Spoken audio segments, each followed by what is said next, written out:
السلام علیکم ویورز، آج کی ہماری ویڈیو قاری صہیب احمد صاحب کی ہے جو 8 منٹ کی ویڈیو ہے، اور انشاءاللہ اگر آپ یہ ویڈیو پوری دیکھیں گے اور اس پر عمل کریں گے تو زندگی میں کوئی پریشانی نہیں آئے گی آپ کو انشاءاللہ۔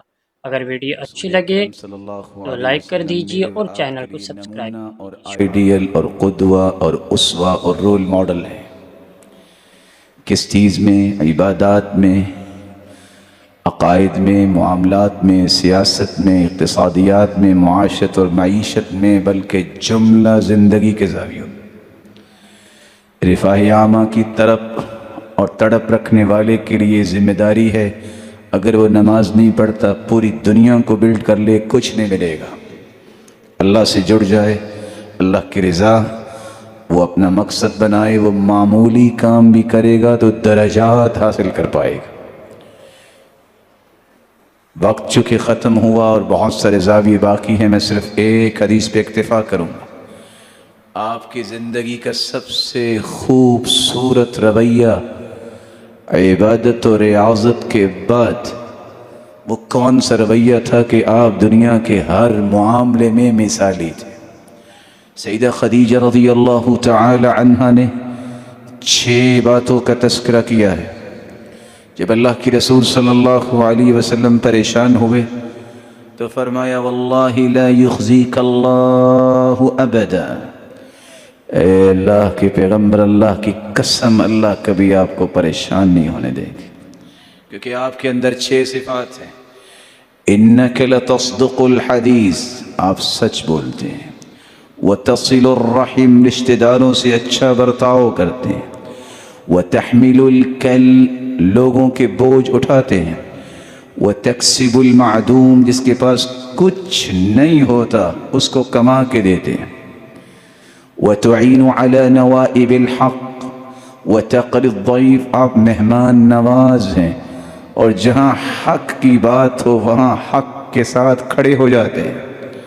میں اور آپ ذرا سوچیں، امام احمد بن حنبل 10 لاکھ حدیثوں کا حافظ، جنہوں نے 40,000 حدیثیں امت کو تحفے میں دی ہیں، صرف مسند امام احمد کو دیکھیے 27,000 سے زیادہ اس میں حدیثیں ہیں، اور کہتے ہیں کوئی ایسی حدیث نہیں جس پہ میں نے عمل نہ کیا ہو۔ اور یہی بات امام بخاری نے لکھی کہ میں نے کوئی صحیح بخاری میں حدیث نہیں لکھی جس پہ عمل نہ کیا ہو۔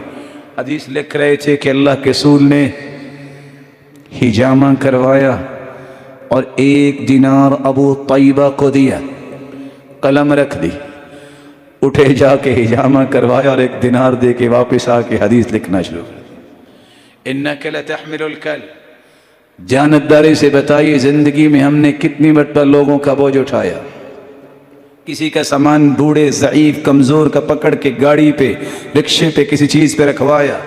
اللہ کے رسول سے بوجھ نہیں اٹھاتے تھے بلکہ لوگوں کے بوجھ بھی اٹھاتے۔ 1000 لوگ آ کے اپنی پریشانی بتاتے، امانت ختم، تسلی سلمان کی بات دیتے، خوش خرم لوگ واپس چلے جاتے۔ ہمارے پاس لوگوں کی باتیں سننے کا ٹائم نہیں ہے، لوگوں کا بوجھ اٹھانا تو بڑی بات۔ تکسب المعدوم، وہ تو جس کے پاس کچھ نہیں ہوتا تھا اس کو کما کے دیتے۔ سچ بتائیے کتنے لوگ ہیں جنہوں نے اس کو کما کے دیا جس کے پاس کچھ نہیں ہے؟ لوگ تو اس کے لیے بھی تیار نہیں جس کے پاس کچھ ہے کہ پارٹنر بنا لیں، کہتے نہیں، شامل نہیں کر سکتے۔ اللہ کے رسول صلی اللہ علیہ وسلم مہمان نوازی کرتے، سوچئے کتنی مرتبہ جان بوجھ کے ہم نے نیگلیکٹ کیا کہ نہ ہی فلاں آئے تو اچھا ہے۔ رشتہ داروں کے ساتھ معاملات کو دیکھیے، اللہ کے رسول صلی اللہ علیہ وسلم نے اپنی زندگی کا طریقہ بتایا، جہاں بھی حق بات ہوتی فوراً پہنچتے۔ رسول اللہ صلی اللہ علیہ وسلم نے فرمایا 7 یجرى للعبد بعد موته وهو في قبره، 7 ایسے اعمال ہیں انسان مٹی میں مٹی ہو جائے گا لیکن ان کی نیکی ختم نہیں ہوگی، قیامت تک اس کے لیے 7 اعمال صدقہ جاریہ بن جائیں گے۔ من علم علما ونشرہ، جو کسی کو علم سکھاتا ہے یا اس کی نشر و اشاعت کا کام کرتا ہے۔ عالم علم سکھاتا ہے، کوئی عالم نہیں بن سکا تو محروم نہیں ہوگا، اس عالم کے ساتھ کھڑا ہو جائے، اس کے علم کو دنیا تک پہنچانے کا بندوبست کرے، برابر کا شریک ہے۔ او بنا مسجدہ، یا اس نے مسجد بنا دی، او غرس نخلہ، اس نے کھجور کے درخت لگوا دیے. او حفر بئرا, یا اس نے کنواں کھدوا دیا.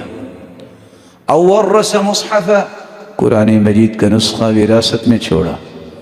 او بیتا لابن السبیل بنا, یا کسی ایسے انسان مسافر کا گھر بنایا جس کے پاس گھر بنانے کی طاقت نہیں ہے.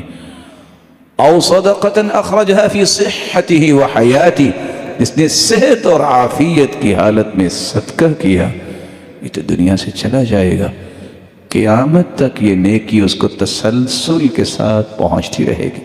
اللہ ذوالجلال مجھے اور آپ کو ان ذمہ داریوں کو سمجھتے ہوئے اپنی ذمہ داریاں سمجھنے کی توفیق دے, اور ایسے اعمال کی توفیق دے جس سے اللہ کی رضا نصیب ہو, جو سنت کے مطابق ہوں, اور جس طرح یہ روشن شیر اللہ کے گھر میں ہیں, اللہ انہیں جنت الفردوس میں جمع فرمائے, والدین اور اولادوں کے ساتھ, محمد کریم کے ساتھ, اور اپنے دیدار کا مستحق بنائے. وآخر دعوانا, رسول اللہ صلی اللہ علیہ وسلم نے فرمایا, من کان له فضل ظہر فلیعود علی من لا ظہر له, جس کے پاس سواریاں زیادہ ہیں وہ ایک سواری اس کو بھی دے دے جس کے پاس سواری نہیں ہے.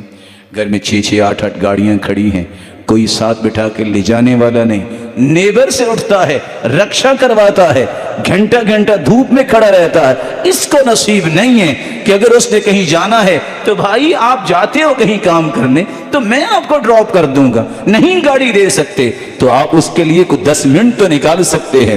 وَمَنْ كَانَ لَهُ فَضْلٌ مِّن زَادٍ, کسی کے پاس اگر کھانے کی چیزیں زیادہ ہیں, فَلْيَعُدْ عَلَى مَنْ لَا زَادَ لَهُ, وہ اس کو پہنچا دے جس کے پاس صبح شام کا کھانا بھی نہیں ہے. یہی اللہ کے رسول کا طریقہ تھا.